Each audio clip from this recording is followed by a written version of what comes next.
thinking, man? Like, has being around Jay and I the last few days changed your opinion of what it might be, or informed what the evening might be, or the city in general? Careful how you answer Oh, wow. That's a huge question. Oh man, what a good question. That's my damn line. What was the question? It was huge. Yes, it was. No, yes, it is. yeah, I mean, I'm hyped to see this film. It's been a long time. You know, I've told you all that there's been occasions where I've almost opened. Yeah, because my you own copy. have the film at That's home. great. Yeah, I've had it for like a month or something. I think it was about a month ago we were talking about it and you said, hey, it's 4 weeks or something now. It's only 4 weeks, man. It's only 4 weeks. Yeah, you know. Only 4 weeks. So yeah, I'm into it, obviously. But no, I mean, hanging around you guys hasn't changed my opinion of it at all. It's changed my opinion of you. Uh-oh. Much more impressive on Facebook.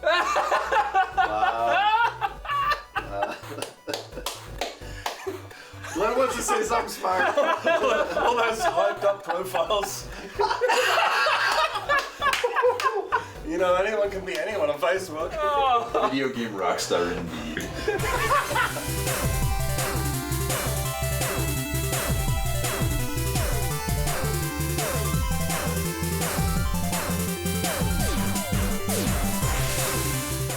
FM 96, right now. Sarah Burr. He's practicing. I'm the director. Okay. I dared Jay to collect all 678 original NTSC North American NES games, the original games, in 30 days without using the internet at all. Yeah. This guy, you want to hear an awesome story? Sure. This is how great the film is. This guy didn't know us before. He flew in from England just for this event. Really? Yeah, he found about a film online, started talking to us. He said, you know what, I'm coming to your hometown screen. He flew in from England just for this. That's amazing. That's crazy. Yeah, it is. In the studio this afternoon, some guys you will see live at Highland Cinemas this evening. We have Rob McCallum, Jay Bartlett, and the Nintendo Quest crew. You guys are almost at the end of this big Kickstarter campaign. How are you feeling? Almost at the end.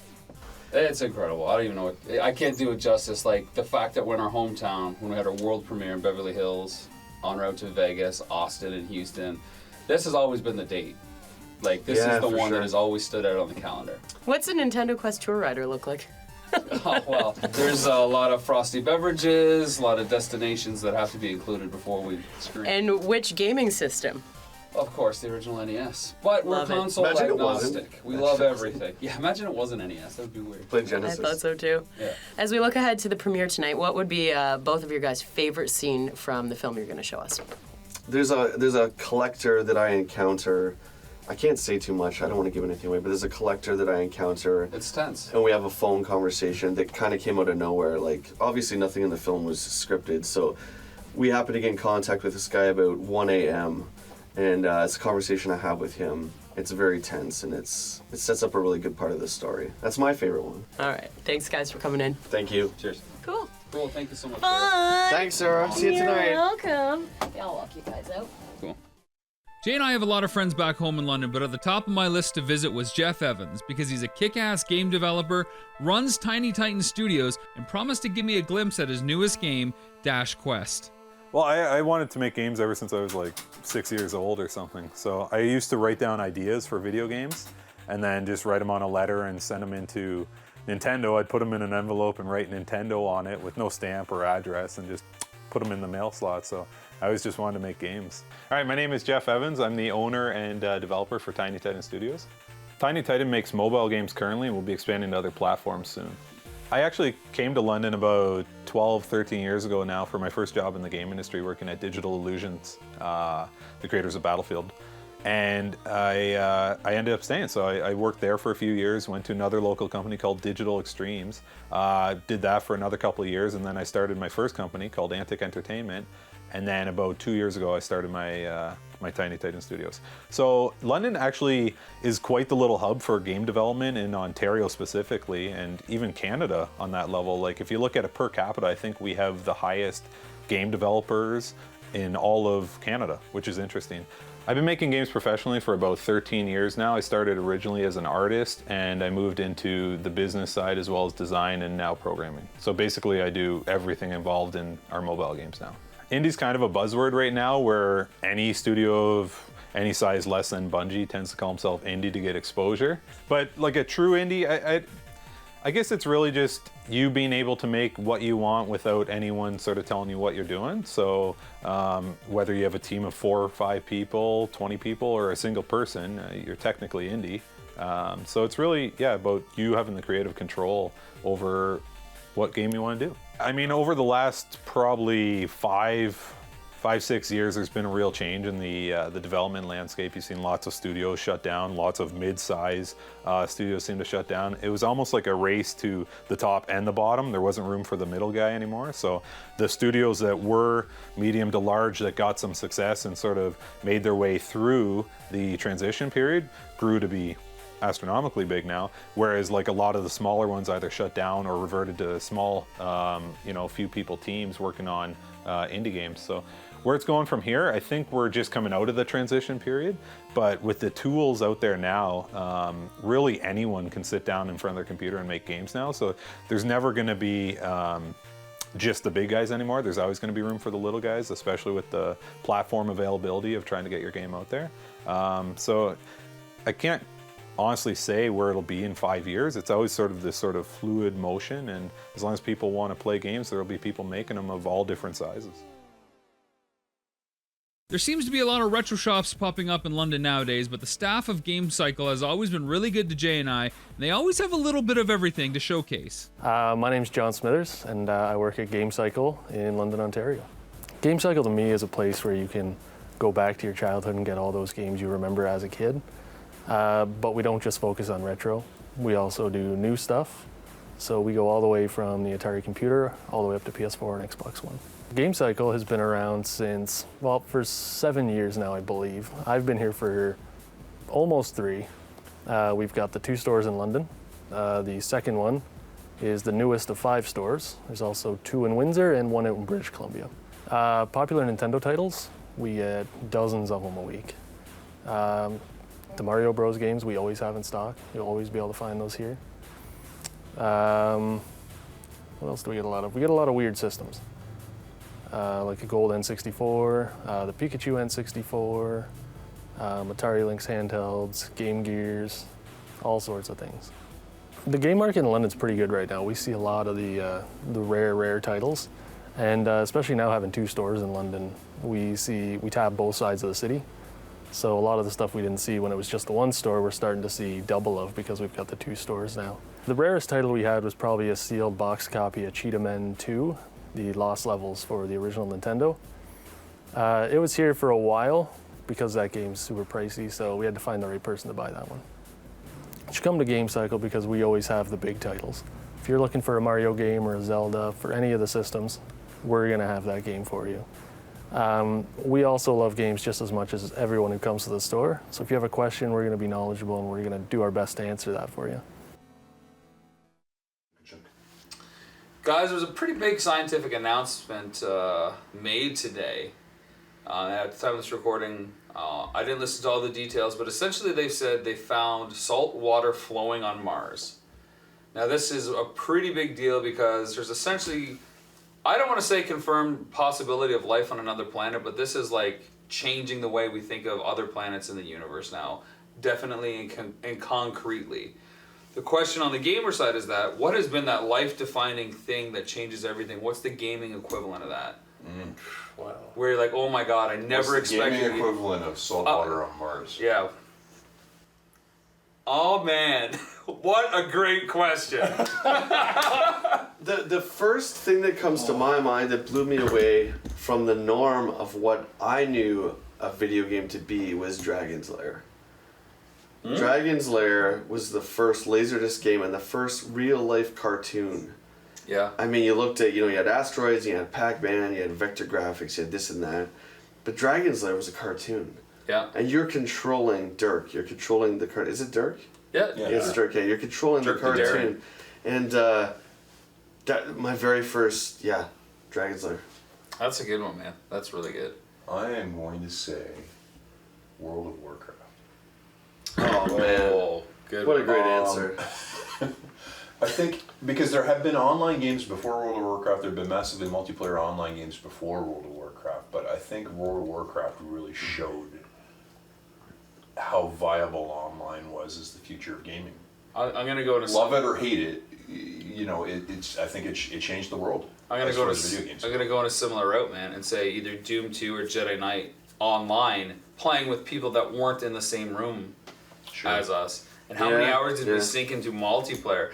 We would phone modems, hang it up, play, go outside and run to see our buddy down the street saying, "Oh my God, can you believe that? Yeah, let's go do another match," and run back in the house. And multiplayer, in the very most primitive form, it was you versus me. Yeah. It was one-on-one. Yeah. That was it. Yeah. And it was so mind-blowing to us that... and remember a lot of the times we'd be like, don't kill me, don't kill me, don't kill me. And we'd like just like walk around and look at each other and kind of thing. It was like, this is like, yeah, check out my Captain Kirk skin with a candy cane lightsaber. All the mods. And then all of a sudden, shot with the sniper rifle, point blank, yeah.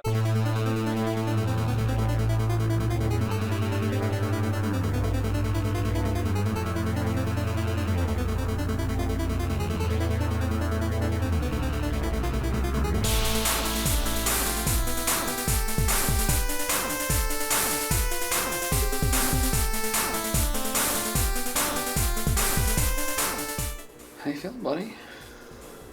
I'm nervous. I'm very nervous. Are you? Why are you nervous? I don't know. Hometown. Mom. Cousins. This is different for you because you got family at this one. Yeah, I don't know how much I should say, but there's a lot of stuff in the film that's very personal, a lot of personal stuff. And yeah, I'm nervous about that, I think, more than anything. You're, Yeah, I'm tight. Yeah, this isn't the usual pacing back and forth. This is like real. I'm actually really. I feel like I'm right before you're about to do a speech. I hate that. Never did many speeches. Do you know what you're gonna say when we introduce the film? It's gonna be different. Well, I have some people I want to thank. Yeah, I thank a bunch of people. Yeah, thank everyone for the 2.5 years of support and all that kind of good stuff. How about you? How do you feel? Fine. Now that everything is set up, I'm fine. Honestly. Yeah. Okay. Because you look fine. Yeah. You actually look really good. My Aunt Lynn, I know, is going to be here, and my late cousin Shane, his son, is going to be here, who I guess is bigger than me. I don't know, it's almost like a family reunion for me, which is kind of weird because I don't ever do that stuff, so. Do you feel like you're going to have to defend what you say in the movie? No. I just think everyone knows how it was with my family, but no one ever talked about it, and no one ever wanted to kind of listen to it and hear it, and now it's like, you are going to hear it. How do you think your family's going to react to the quest side of it? Oh, I think they're in for one hell of a ride. They're going to love that part, yeah.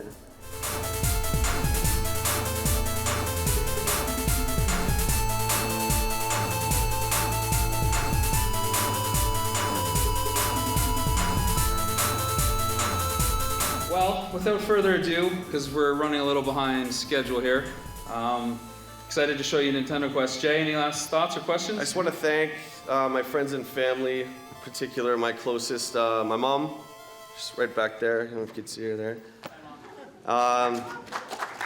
Yeah, let's hear it from Mom. I got one more thing after.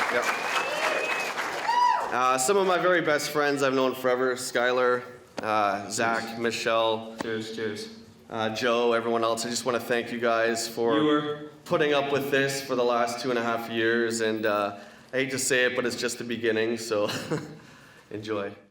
Someone who has an understanding of box art is illustrator Mark Erickson. Mark's responsible for the artwork on games like Tengen's Tetris, Guerrilla War, Bad Dudes, Strider, and infamously, Mega Man 2. They would play a beta version of the game for me.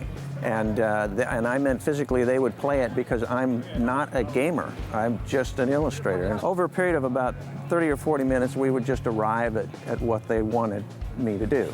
The famous Mega Man 2 incident was about the only thing sticks in my mind where they just led me in the wrong direction and had me do a piece of art that wasn't correct.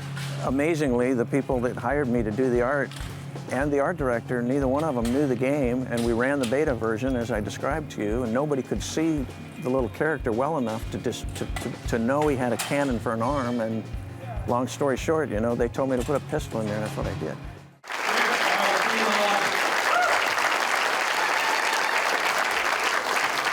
We ran the van out of gas once. Bone dry. Yeah, on our way out of Houston. You just dropped hot off. And at this point in the journey, we were all pretty fried, myself included. There's really no excuse about not being able to read a fuel gauge, but somehow I reversed it. And we had just really gotten up to speed and just passed the last exit after Houston, and it went dry. The last exit with what we thought was a fuel station. But we literally rolled off the highway at highway speeds onto an off-ramp, could see an Exxon sign in the distance, Chevron, right? And we just kept kind of willing the van to roll forward as best we could. And it got to the point where we were at a walking pace and all the doors rolled open, everybody bailed out and started pushing the thing. And we rolled it, I don't know, like a quarter of a mile. We pushed this thing until it got over a peak, and then it rolled down into an intersection. The steering didn't work, of course, because the thing was dead in the water. So we were grunting it around a couple of medians and then rolled into a fuel station, filled it up, and we were rolling again in 5 minutes. If it had been another stop or an off-ramp later, then we probably would have been dead for hours while we were towed somewhere. But we just happened. You're a car guy too. Yeah, you're kind of a gearhead. He's supposed to know what to do. I'm telling you, like, we were so fried at that point that I can remember that the night previous when we were in the hotel, getting off the elevator and seeing the numbers about where each of the numbers for the hotel rooms were, and my brain could not actually understand what those symbols meant. I don't know where is our room. This is alien to me. So that's the thing that you really can't kind of describe through the film. We were pretty tired. It was very late nights, very early mornings, and just 10, 12-hour, 8-hour driving days every single day. And I drove every mile of that last circuit down into the States, into Texas and back up again. I drove all of it, so I did okay.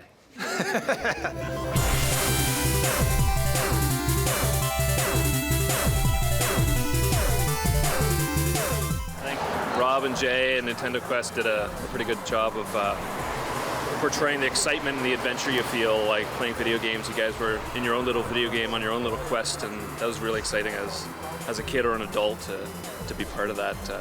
Brings me back to the excitement I felt when I first opened my first video game system and first played my first VIC-20 or my Bentley Vision and then my Sega Master System. I love the adventure. I didn't expect him to be all over the country. People should watch this movie because they need to feel their own sense of adventure in life, and it's really encouraging. You should watch this movie because it's interesting, it's passionate, and has a really personal story that everybody can relate to. I think anyone can get something out of this film, whether you're a collector or a gamer. It's really a story about a guy coming to terms with his life himself, where he is at this point in his life, and some of the goals that he realizes that he wants to achieve. So, another Power Tour stop over. We did the screening in London, even went to Comic-Con, and we've actually had a day of rest before we could even gather our thoughts to do this outro. What do you think? What stands out? It's not just another tour stop. It's our hometown tour stop. It's true. It's true. Now, I want to ask you. Yep. You're always asking me, I'm going to ask you. Okay. How do you feel about the hometown screening?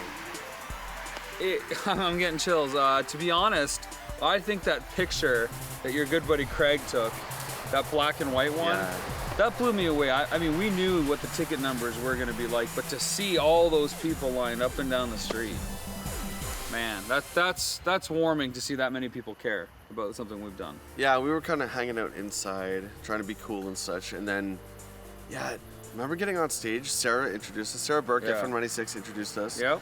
And I remember, by far, the biggest crowd we've had. Crazy big. The biggest crowd we've had. There was only 40 seats left. I found out there was actually 400 seats in there. Wow. So we had almost, 350 plus. Yeah, that's by far the biggest. Yeah, London Comic-Con was great.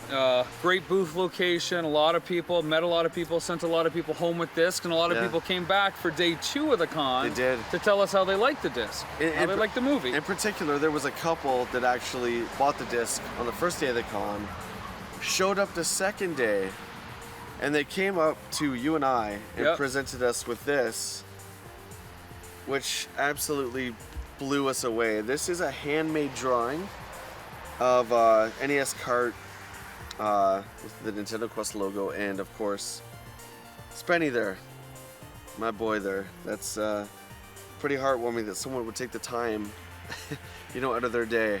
Well, it's crazy, right? Because they'd never heard of the film before Saturday. We told them about it. We talked them into it. They thought it was a good deal. They watched it that night, and then after they watched it, they put the rest of the evening on hold to do this to make sure that they could give it to us the next day to say how much it mattered to them, how important it is. Yeah, they were so touched by the story of Nintendo Quest that they actually took the time to draw this, and it just I was welling up when they gave it to me, because that's Spenny. Spenny's passed on now, so for them to understand how important he was to me, to us, I mean, that's mind-blowing. So, a couple more stops left on the Power Tour. We got Edmonton and Cleveland, and of course the big finale in Portland. I always say this, how can it get better? Well, we are attending, for the closing of the tour, the biggest retro gaming expo in the world. Yeah. What's in store for us there? Who knows? Who knows? Like the movie, we thought we had everything kind of figured out, and every time we get to a new city, it's another tale of adventure, and a whole lot of fresh new faces. Yeah. So I always end this with one big thing, given Portland's our last stop. Next stop, Portland.